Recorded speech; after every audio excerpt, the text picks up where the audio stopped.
pernah bertugas ke sana. Dia katakan Itu. aneh itu orang-orang PBB. Malah untuk jatah makannya saja rakyat Kongo itu dibatasi oleh mereka.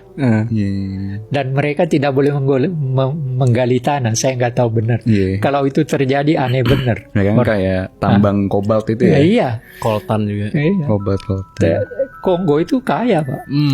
Nomor 2 ya di dunia penghasil kobalt. Iya. Kobalt buat baterai ya. Tetapi celakanya ketika kita kaya maka kita akan menderita.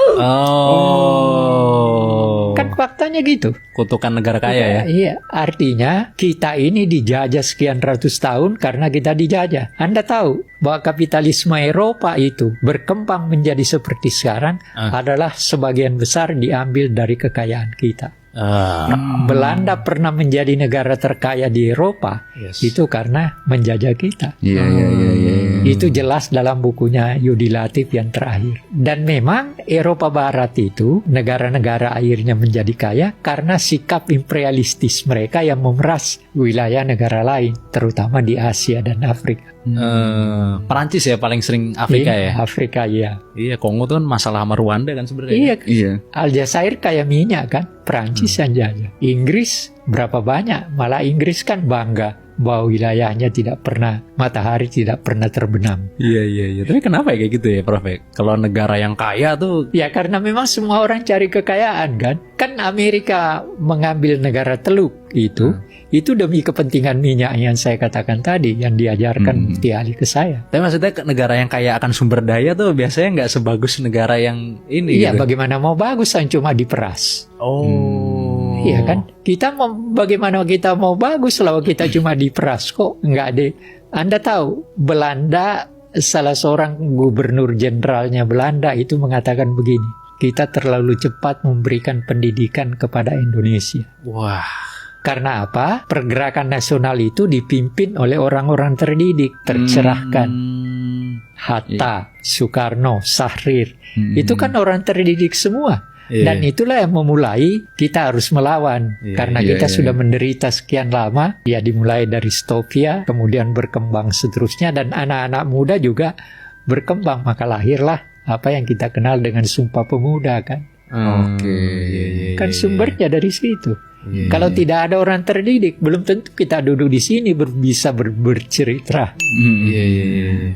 Tapi kenapa makin kesini makin banyak perang bermunculan ya, Prof? Afghanistan, Pakistan juga. Iya, itu kan karena kalau itu historisnya sejak dari dulu memang mereka karena masing-masing sukunya, masing-masing kekuasaan wilayah. Jadi selalu terjadi persoalan perebutan wilayah itu. Negara tetangga soalnya ya. Iya, negara tetangga dan juga ya karena ekonomi juga. Oh iya, lagi-lagi duit. Dunia ini kan hancur-hancuran karena orang menyalahgunakan cara untuk mencari uang. Nah, iya kan? Imperialis itu kan pencari uang. Nah, dia nyiksa kita kan. Betul. Dari imperialisme mulainya, imperialisme kan cuma cari ekonomi. Berkembang kemudian menjadi kolonialis. Kolonialis dalam arti kata menguasai wilayah itu.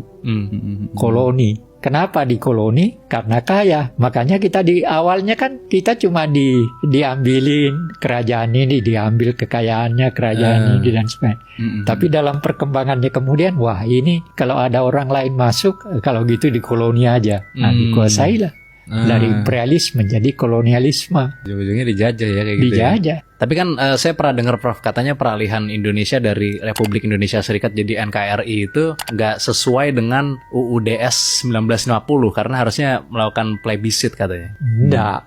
Gimana pendapat Prof?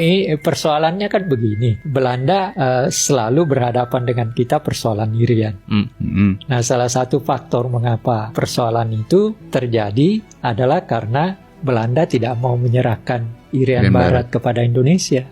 Karena dalam KMB kan bunyinya memang kedaulatan kita sudah diakui secara penuh dan tidak boleh diganggu-gugat. Cuma ada dua hal yang dirusak oleh perjanjian itu. Yang pertama adalah Irian Barat akan dibicarakan setahun kemudian. Maksudnya dari tanggal 27 Desember sampai 27 Desember 49 dan Desember 50. Baru setelah tahun 50 baru boleh dibicarakan, tapi Belanda selalu menghindar. Nggak mau ngasih ya. Nggak mau. Lalu kemudian yang kedua, kita dipaksa walaupun Pak Hatta ada menyerang dan sebagainya, tapi bentuk negara kita kan negara federal.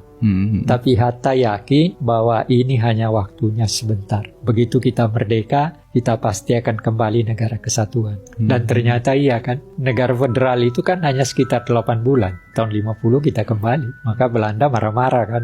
Mungkin itu salah satunya juga ya, kenapa Indonesia tuh nggak jadi negara persemakmuran sama Belanda ya? Iya, salah satu faktornya mengapa hukumnya kita tidak bisa berkembang ya karena persoalan Papua Irian Barat. Irian Barat ya, nomor satu ya. Dan bentuk negara. Tapi kenapa Belanda marah sekali ketika kita menghapuskan negara federal itu. Tapi Bung Karno melakukan itu dan disepakati oleh yang lain, ya karena Belanda tidak mau membicarakan persoalan Irian Barat. Tapi kenapa orang Belanda di sini kok dikit banget, nggak ada yang tersisa?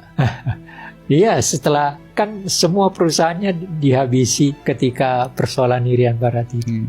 Dinasionaliskan nih. Ini fenomena Black Sinterklaas itu ya?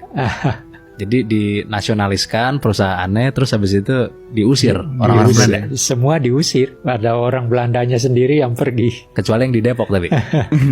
Yang di Depok Belanda masih ada. Depok. Masih ada loh Prof, tapi saya datang nggak berapa lama lalu ke situ.